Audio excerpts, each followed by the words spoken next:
category is that of energy use. Although we have mentioned energy a lot before, it is a specific category known as renewable energy use. Yes, which the preamble with you. So we are saying that agriculture and energy have always been close. These linkages have changed and grown stronger over time. Energy use is inextricably bound and smart agriculture. Agriculture has always been a traditional source of bioenergy. There was charcoal, firewood, etc. And some management of energy within the agricultural food system has the potential to make the transition to climate smart agriculture and the achievement of food climate energy security. The fossil fuels have become a major input in modern agriculture production, and CSA seeks ways to reduce the role of fossil fuels. I don't think we have any real argument against that, right? We all know drivers of the climate change thing, the global warming and gases and emissions, and anything that we can do to reduce those emissions will have an impact on climate change. So the first subcategory under energy use has to do with power. Question number 5 is, describe the energy source used to power operations. Power operations. All projects. If all the tools and vehicles and machinery, everything is powered by fossil fuels, and 50% of it is in disrepair or improperly maintained, I didn't insert into it. By not using fossil fuel when things are well maintained, that means potentially you're adding more emissions than would normally occur. Everybody agrees with that? If you have a poorly maintained diesel machine, you're already producing emissions when the thing is working properly. If it's not working properly, you know, apart from the black smoke and everything else, you know that you're adding extra emissions. So you get the least amount of points for that. If you're using all the tools and vehicles are powered by fossil fuels, and for canvassing you're talking about, and there's no maintenance log, because a maintenance log is key to the maintenance of your machinery. If those diesel engines have not been properly serviced, then you're ready to totally adding cost. Already using fossil fuels, but now using fossil fuels so inefficiently that you're going to be adding more. To get 3 points, okay, we understand that you have to use fossil fuels, but if you have a maintenance law which tells us that you're concerned about the efficient use of the fossil fuels that you have to use. You get 4 points if you have limited use of renewable energy for tools, vehicles, and machinery, and there's a maintenance law. You see, just because you may have one item powered by renewable energy, if you're not maintaining it properly, and the example you're using in climate conversion yesterday, that lets you made a climate smart adjustment. They wanted to be made in the right context. You get no problem. And you get the full 5 mark. Now pervasive use of renewable energy for tools, vehicles, and for the machine. For machines, you have a maintenance law. So notice the choice of words here. Pervasive use. In other words, most of the stuff you're using on the farm has a renewable energy source. But I don't think anybody is expecting that you'll have absolutely no use of fossil fuels at all. And this is a concept I think I need to re-emphasize. Because there's a tendency to believe that the aim ultimate aim is to do away with all fossil fuels. And people tell you about net zero. Just remember, net zero is not zero. Let me repeat that. Net zero at exposing climate change circles. When we achieve net zero, it means the amount of emissions that we send out into the atmosphere are being counterbalanced by those that is sequestered. So net zero is not zero. In 2030, in 2050, there are still going to be countries producing and selling oil. When the climate justice aspect comes into it, it's who decides who's going to be doing that there. So there's going to be Norway and Saudi Arabia, or there's going to be Guyana and Suriname, other countries like that. That's where the big debate will be. But don't ever fool your fat into thinking that net zero, net zero is not zero. Net zero is a balancing act, right? 2040 or whatever percentage of fossil fuels we're using in 2030 and 2050 will be balanced by the mechanism we have in place, which I hope will include a lot of climate smart actors in terms of pulling the solution.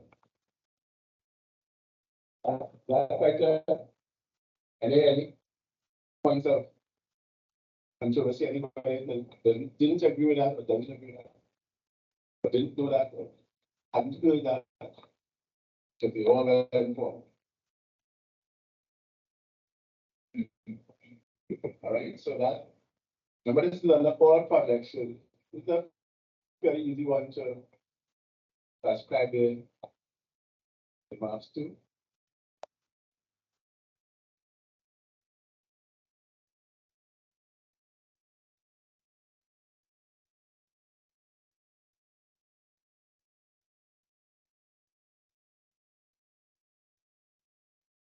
Question 6. Describe the energy source for lighting on the cloud. Here again, we go into power project.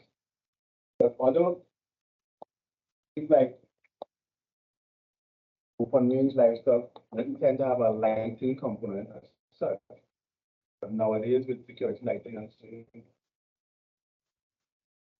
use of tagging, use of camera systems tend to be becoming for lighting. But if you have a poultry farm, expect that there'll be a high lighting component there. So if you have all incandescent bulbs, no matching of wattage with lumen use. This is an interesting one. Because a lot of us aren't engineers necessarily. We have an approach to lighting that says, once we could see it bright enough, right? And the people who are already into this type of thing will know that you match the wattage, the amount, as we say in normal parlance, the amount of current that you're bringing with the amount of light that you're getting out of it. And light is measured in lumen. Okay? So that you may find that if you bought the right type of bulb that matches the wattage to the lumen, in other words, it matches the energy use to the amount of light that will be cast on whatever you're looking at or illuminating, then that is a much better energy choice than just buying something because it's bright enough to light a little thing. Yeah.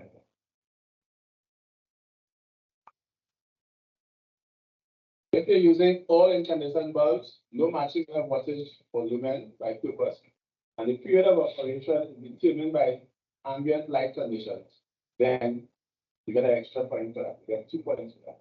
And that will take into consideration stuff like, those dust dawn lights that will switch themselves off at the photocell. When the ambient light is bright enough, light switches itself off. Yeah. So you can see that being used in outdoor settings, right? And you can also see it being used within buildings as well, including not necessarily poultry pens, but laying operation. Not so much broiler operation, but layer. You can get 3 points if you're talking now about a mix of energy saving and incandescent bulbs. No matching of wattage or lumen by purpose, but the period of operation is determined by ambient light conditions. In other words, you're not being very scientific in terms of matching the wattage with lumen, but at least you have a dust to dawn switch. But this, the mistakes you make at night aren't going to be carried on all during the day because you don't have any adjustment with light.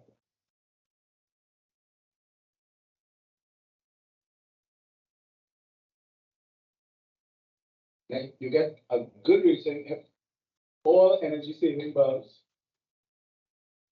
but you still have no matching of wattage by lumen or wattage by purpose. And the period of operation is determined by time, not ambient light conditions. In other words, okay, so you change all the bulbs, right? So you're no longer using incandescent bulbs. But as I was mentioning yesterday, you have not adjusted the period of operation for the lights. So whether it's bright outside, dark outside, the lights on, right? Because there's no dust, there's no photocell, there's no control. So although you might sound as if you're energy efficient because I changed all the bulbs. The climate smart now. To be able to get the full score, you have to do a little more than that, right? So you get 4 marks if you have all energy saving bulbs, but if you're not matching the wattage to the line, and you're not monitoring the length of time the lights stay on. When you do that, you get 5 points. If you have all energy saving bulbs, matching the wattage to the lumen by purpose, and then you have a period of operation that is determined by ambient light conditions. Now, in the very specific case of boiler operation, for those of you who are familiar with boiler operation, you are using a light, a brooding light, is not so much for the lumens as much as the heat. Yeah, everybody know that? Right? I mean, I'm saying this because I know I'm dealing with a bunch of experience so I don't want to literally, throw things until that you know already. I want to be sure that we are on the same page, right? So those brooding lights are better equal to as heat lamps, right? Because when you light it, you're not interested in the lumen quality. You're interested in the amount of heat generated by the apparatus. So we still gonna, right? Moving along, question 7. It has to do now with input manufacture. So describe the energy source used to manufacture the inputs visualized on the file. Again, remember we're dealing with such a comprehensive approach to this and smart interpreting that we just only want to make one statement about energy. We don't want somebody to say, oh, I changed all the bulbs to time smart. No. We don't want people saying, oh, I'm off grid now. And so changes well, I don't know that bro. Time smart now. Right? But I'm more involved than that.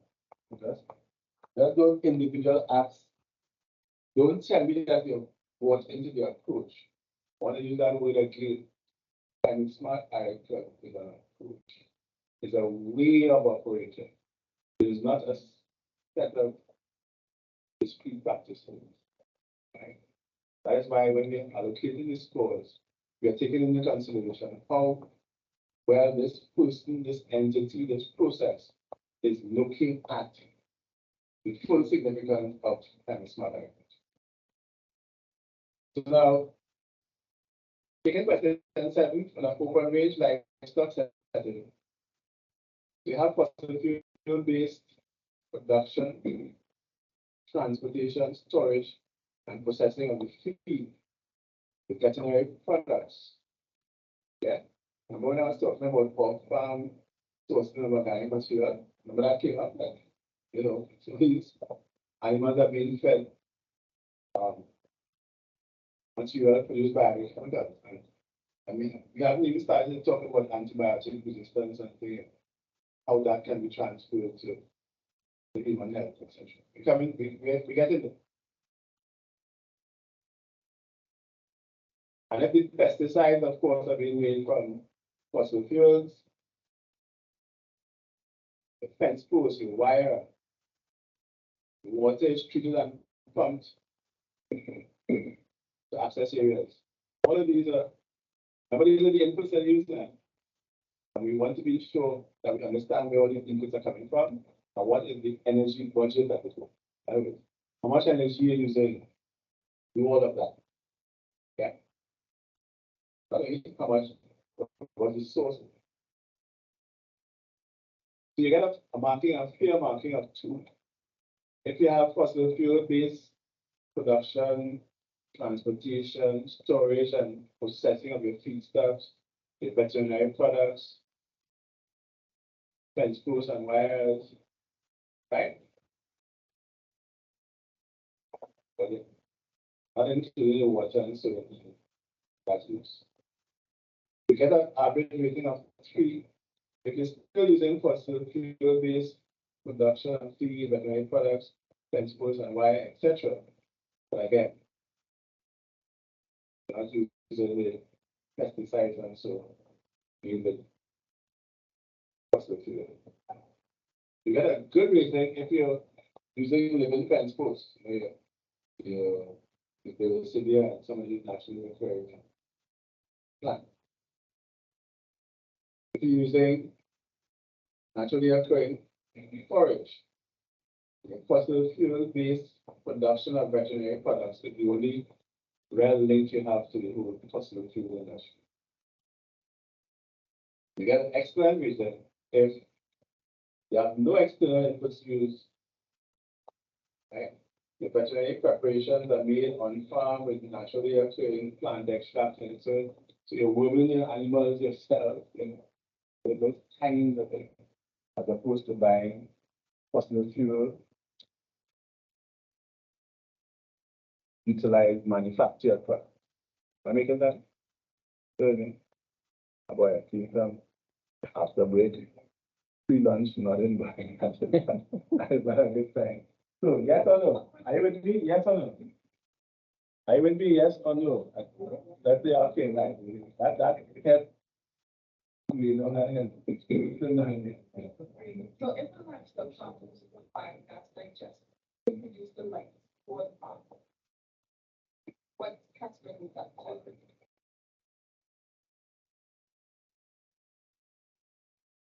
No, input use.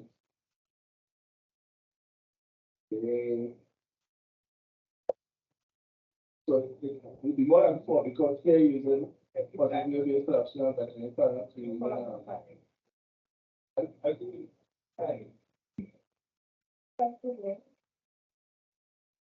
because we're talking about it, you're not just talking. Remember, he or she would have already gotten points under the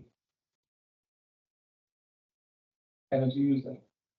So just because you know that just like here doesn't mean that you automatically going to point like the first point. Because we're not interested in how we generated the energy. We're interested in how the energy is being used for it. So only the example you use, they generate the energy themselves and then use that now to power light. That's the one first thing. You get a five. Yeah. But I was a good observation. Again,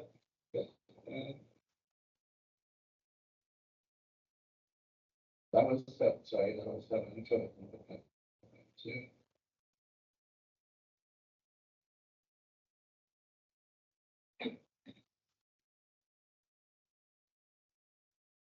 When it comes to intensive livestock or crop production,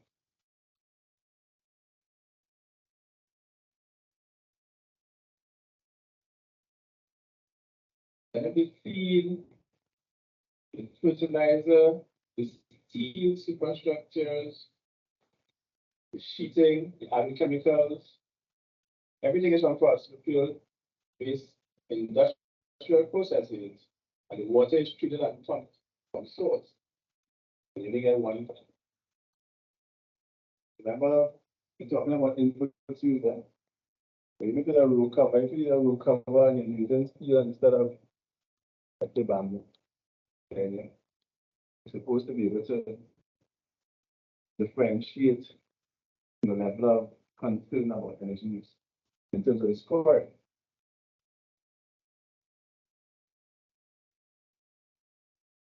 The field fertilizer, the steel superstructure, the sheeting, the agrochemicals, are all from fossil fuel based industrial processing. Again, this one is missing there, the use of the energy for another input water. We get a rating of 3, and the steel superstructure, sheeting, agrochemicals, are all from fossil fuel based industrial processing.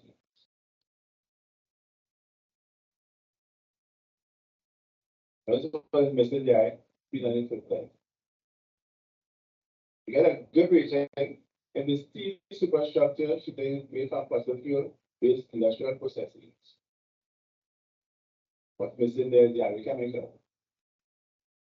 You see, we're limiting the input of the fossil fuel until we get to the point where the steel superstructure sheeting is from fossil fuel based industrial processing. So, in other words, we're not expecting them to buy steel out of made out and externally buy. We know you're going to have, if you have a steel structure, you can't be that climate smart, can't be that climate bright. I know you don't need steel without, without going to industrial process. But what we're saying is that if that is the only aspect of the thing that has to do with fossil fuel use, then you should really get fine marks because we're asking you to be sensitive to the approach, not to be superhuman.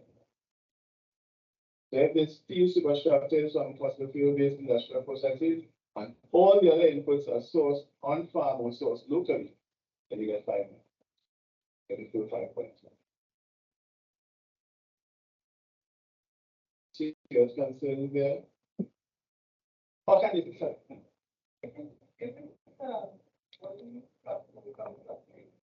It's been body. Yeah. I knew. Somehow I knew that was coming. Yes, that is going to be a big difference, but again, and I want to say this for the benefit, especially of the people online who may be only hearing the one half of the question themselves. The question was just asked, are we going to give the same amount of points to, let's say, a row cover that is made from wood harvested from a sustainable forest? Right? And I'm saying that in a grading tool like this, it would be difficult to get to that level of sophistication, albeit as important as it is, because it reminds me of something similar that happened with Jamaican honey. Jamaican honey, a Jamaican honey producer that went to this large European, what they call like the trade fair, right? So they went with their honey production, right? Laid out their honey display of some very influential European buyers came to the Jamaican booth, sampled the honey, and they only had 2 questions. Was the honey forage from a sustainable forest, right? And was the wood, the time to the honey now, the wood of the display came, but that too came from a sustainable forest. So I don't know how many of you know Jamaican bradwoods, but a number of Jamaican bradwoods are sent, spend dollars, those Europeans, because they have no way we could tell them. They have no camera in the back of every view to see where they go in the forest. And the idea that the display case had anything to do with the honey that was being on sale, they just thought that was ridiculous. But that is the level of sophistication you go to for international marketing. But for the purposes of our tool and our assessment, I don't think we can get to that, In other words, if the bamboo used for the low cover timothy comes from an invasive species, are you going to penalize them for that? You follow? Because bamboo is listed as an invasive species, right? So I understand kind of see where you're coming from. And as someone who's exposed to international trade concerns and so, I understand where you're coming from. But for the purposes of our designation of a PSAC number for process or project, we already have, let me change that. We currently have no way of sorting that. Now, if you were to tell me, I would put in an extra line there as to where the source of the material comes from. Then I can see myself doing that. I can see myself adding that to the app. But I'm not too sure if the individual farmers themselves will be able to corroborate that, and tell me, yes, this is also going to work. But by a scrap over someone. Never seen that kind of thing. Yeah, I am. Yeah,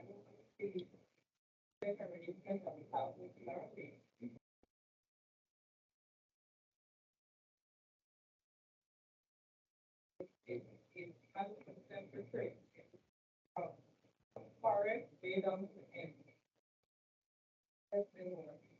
If we're able to provide the that the farmers able to, because ideally it should get clarity or maybe because on one check, but if we're able to provide that, then Agreed. And I think that thanks, Kenny. If we are talking about a specific project in a country like Guyana or maybe in Benin, maybe Suriname, then it might be useful if we can use CSAT to legitimize the source of the inputs that would have relevance to some sort of international agreement. What Candice was referring to, sorry, is the Jambio negotiated Red Plus arrangement a couple of years ago, where Ghana received considerable sums of money from Norway under that rubric of RED, which is a reduction of emissions due to deforestation or forest degradation. And I'm glad you brought that up as well, because there are some climate justice inferences to do with that. Do you know that the country that supported that sustainable development process and climate change mitigation process is a major oil producer? So if we are to think in terms of climate justice, that wasn't so much a grant as it was a means of offsetting their own responsibility as fossil fuel producers. Because at the heart of climate justice, and remember I threatened that I'll find a way to talk about climate justice, right? One of the aspects of climate justice is that we want there to be some means of accounting for the polluters, the people who cause the problem, right? To be able to redress it by compensating the people who are most affected by the problem and the ones who tend to be least responsible for the problem in the first place. The problem we're talking about now is climate change, right? But there's also, and Trevor, you could help me if I go off course, there's also this international environmental concept referred to as common but differentiated responsibility, which says that even though you only produce 0.0000001% of the emissions that cause the problem, you can't walk about the face as if you're not responsible. We all responsible, so there's a common responsibility. But we recognize that you have a differentiated responsibility. In other words, you're not as responsible as a Norway or China or Australia. Right, Trevor? Trevor? Am I right? So if I go off course, right? Because I have my own personal bias. So that's the concept of this whole business about common but differentiated responsibility. But what it does, that is why we have to be so involved in the kind of work. It gives us the moral authority. If you can see that even though I'm only producing 0.00 whatever it is percent, I am still doing my bit because I understand what common and differentiated responsibility means. That's why I'm expecting you to do something commensurate with your level of responsibility. And I give you let me try and put it in a local context. Everybody understands the principle of what a polluter pays. Right? If you have a big sugar factory next to your residential area, and there's effluent pouring out of that factory, right? I'm running right in front of your house, right in front of the community, right? Before it goes down the smell of the place. Everybody recognizes that, you have a legitimate case to take them, literally take them to court, right? Because they are polluted. What this principle says is that even though that is happening, well, let's change the example. There's a manufacturing company up there that has a lot of plastic waste in the drain. Talking about the drains is too affecting our health, etc. But you, in your household, your child throws 2 Coke bottles into the same river. So we all have common, yeah, but differentiating responsibility because you can't stand up and say, look at what Coke bottles are you throwing in the drain, and your child throws 2. Because your child only throws 2 bottles in the drain doesn't mean that you are above reproach. Everybody still there? Yeah. What gives you the moral authority is when you stop your child from throwing 2 bottles in there. So you can go to the manufacturer and say, hey, even though we might have been throwing bottles in there before, my child stop that. If it's 1,000 bottles that you still have coming down the drain, do something about it. It gives you the moral authority. You hear me? It gives you the moral authority to come to carry on like that. And in the time of justice circle, that's the moral authority you want. So I'm going to tell you, when you're responsible to me, I used to be. And I try that once you have to work in the other. You do that. No, you tell me about it, so you don't go for it. Trevor? Can I read that? Yeah.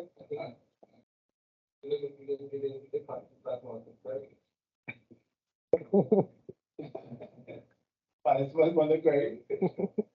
This is the right man here. This man had already come.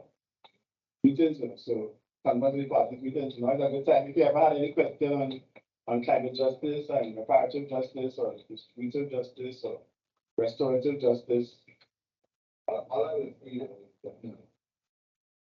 is not there. We start already beginning.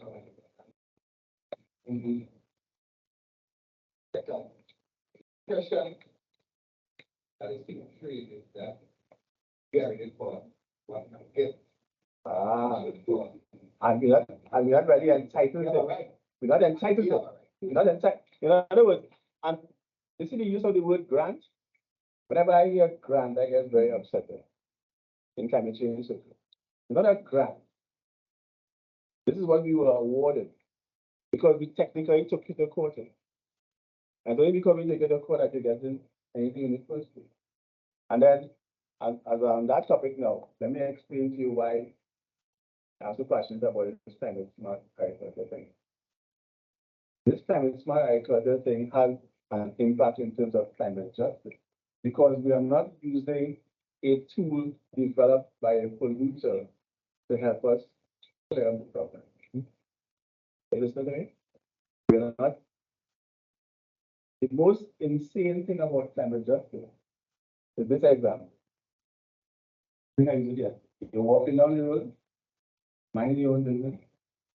Somebody comes up to you and flashes you. Yeah? In any part of the world, any justice system, that is seen as something that is unlawful. Not so? So you take them to court. In any part of the world, somebody walk up to you, you want mind your own business and they flash you. You can take them to court. Yeah? You're awarded a settlement. Tell me? They award you $50,000 for your reconstructive surgery or whatever because you go to the flashing. Only to find out that the person who flashed you, that's major. And they're going to give them the $50,000 to flash you up. And you get what I'm saying? What happens with all these international concerns is that the people who cause the problem are literally awarded a settlement. Sorry, benefit from the settlement because you're taking the same $50,000 that you should be using for your reconstructive surgery to pay the surgeon who slashed in the first place. So when you have all these fancy grants, and I don't want to get too specific because I mean, there are countries represented here that might fall into the category and description I want to use. But when you have a multi-million-dollar project that is meant to help you deal with climate change, and the project is being implemented by a firm or a government that represents the polluter, it is the same example as if you're giving the surgeon money to fix them. So in other words, they are benefiting from something that they do. So then you ask yourself, so what is to stop them from going around slashing more people? Since we already know the process, I slash you, you get an award, I come back and make it without what I'm saying about climate smart agriculture compliant tool is that this is a trademark licensing tool in the so no one is coming to offer feedback as a solution to any problems you have in this part of the world because it is licensed and trademark out of here. And you cannot use it, attempt to use it, teach it, use it under license anywhere in the world unless you talk to the licensor or the trademark holder somewhere in the right? You understand the significance of what I just told you? And I can state it regardless of who is it, where in the world, right? Because I have seen tools and processes like these being hijacked. And when you look at the video the video listing that I sent you, the HNPI that Alan Weber was later mentioned in the street years afterwards, without necessarily crediting on the episode. I'm saying that will never happen. But from day one, it was licensed trademark. So that we are talking about a tool that when you talk about climate justice and you talk about climate finance, cover. All right. So 2.4 transportation. Remember we started talking about this yesterday. So if you have imported feed, fertilizer, agrochemicals coming in by sea, air freight, and local delivery by poorly maintained vehicles, only get one. Notice how specific I am with this. I'm not saying that you're not going to be using imported agrochemicals, etc. But to add insult to injury, after all that, what is you? If after all that, you're still coming and dropping it off on my farm with some poorly maintained vehicle. In other words, there are only certain aspects of the whole issue that you have control over. You can't do anything about the air freight and the sea freight, but at least when it gets to your port, at least let the port vehicle, at least let them be properly maintained. Remember, we just discussed that earlier. If you have poorly maintained fossil fuel powered equipment, you're adding to the emission load. You already have an emission load because it's being transported by IC, internal combustion engine emissions. We get 2 points if although you're using important feed, fertilizers, agrochemicals, and they come in by sea or air freight, at least the local delivery is by vehicles.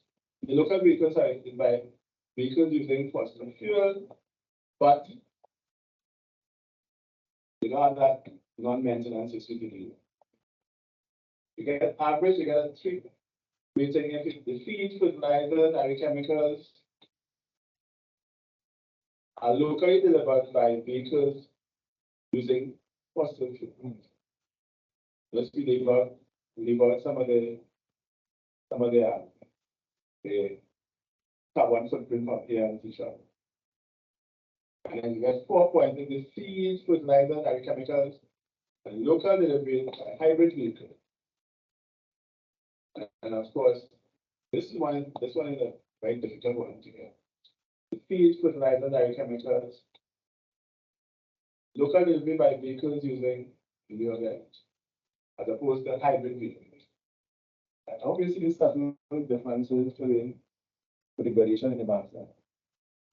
Because in climate smart agriculture, we're not assuming or imagining that it will be totally free of all kind of imported agrochemicals. But at least the areas that we have control over, at least see what we can do in terms of how we deliver it to the farm, how well the vehicles are maintained. And as I was explaining yesterday, when we talk transportation and climate smart agriculture, we're not necessarily talking about total conversion to electric vehicles.